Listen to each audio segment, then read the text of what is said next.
We're here on TSPN. John and I are having fun. We're here with John Stettler with the CASA Nice program. But the CASA program is one program within what organization? Within Nexus Youth and Family Services, an organization now that is covering youth and family services, focusing specifically on those issues. And CASA is a great fit for that. And all it says here is CASA, but I remember court-appointed special advocate, right? That's what it is. All right. Volunteers who are working with kids who are going through the juvenile court system for whatever the reason might be. And you're not talking about specifically about any criminal actions with the kids. This is more things going on with the parents. The program was originally set up to work with the kids whose parents are going through dependency court because of some kind of action, some kind of problem, some kind of issues. Mm-hmm. And the court wanted to have a volunteer who could work with the children and make sure that the children's needs were being focused on, and the children had somebody that they could rely on who's going to be consistent and reliable, somebody that could be their advocate and have no other responsibility than that. You said somebody who could be reliable. That's not to say that our professionals aren't reliable, but I guess they have obligations, and their clock goes from sometimes 8 to 5 with child services, sometimes longer, I guess. But the real issue is not whether or not we are good-hearted and whether or not we're all trying to do our job and that we're functioning to the maximum capability we can. The fact of the matter is that everybody else has a caseload. Everybody else has a wide range of responsibilities and a number of people to deal with. The volunteer has one.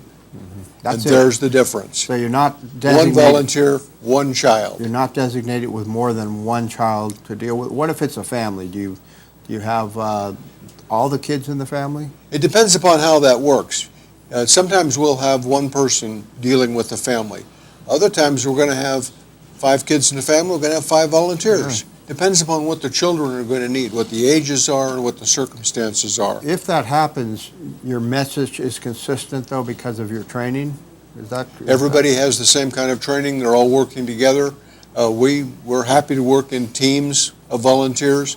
Whatever is going to suit the needs of the child the best is how we're going to allocate our volunteers. This seems like it would be very heart-wrenching sometimes dealing with these kids. So you have to have a little bit of a thick skin. You have to have a big heart, a lot of patience, and a little thick skin doesn't hurt. Okay. Because I imagine there are some cases that are very, very difficult to deal with, and the kids emotionally have to be going through a lot of different feelings. It's a difficult time for them, and they're not always sure what's going on. And as we found out in child abuse years ago, kids will accept responsibility for things that happen in the family that they have no business taking responsibility for. If the parents are doing something, they say, I must have done something wrong, it must be my fault. So they're carrying some baggage too. Right. And so if they have one person that's there for them to help them and deal with them, that gives them a real touch point, a real strong connection to wrestle with all the things that are going on in their mind and in their life.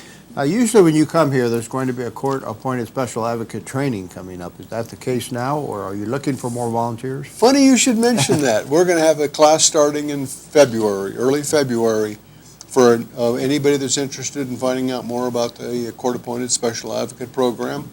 And they can give me a call at 257-1980. Give me an email, jstettler@nexus.org. NexusYouthFamilyServices.org, YFS. If they can't remember all that, they can call TSPN and get your number or the website. Absolutely. And anybody can apply. I guess there's a background check and all that. There's a background check when we're dealing with kids. We have to make sure that they're well protected, that we don't want them in any more adverse circumstances than they already are. But the training is quite thorough, quite helpful, the background check. But we're very flexible. We're always interested in people. We're dealing with kids anywhere from birth to 21. There's a whole match process to make sure that the volunteer gets matched up with somebody that everybody feels